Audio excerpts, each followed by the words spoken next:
मैं हूं मिस्टर राव और आप देख रहे हैं मिस्टर राव चैनल।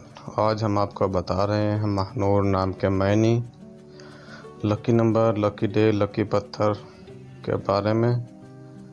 वीडियो शुरू करने से पहले अभी तक अगर आपने हमारे चैनल को सब्सक्राइब नहीं किया है तो कर लीजिए। बेल आइकन को ज़रूर प्रेस करें ताकि हर आने वाली वीडियो का नोटिफिकेशन आपको मिल सके। शुरू करते हैं। नाम है महानूर, MAHNOOR, महानूर।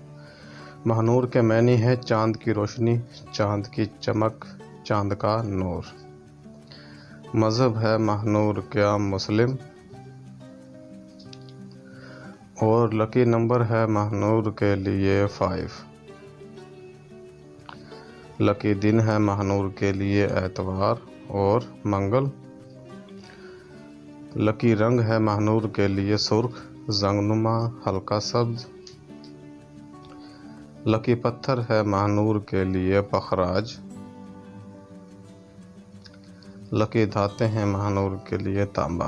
वीडियो को लाइक ज़रूर करें और अभी तक अगर आपने हमारे चैनल को सब्सक्राइब नहीं किया है तो कर लीजिए। बेल आइकन को ज़रूर प्रेस करें ताकि आने वाली वीडियो का नोटिफिकेशन आपको मिल सके।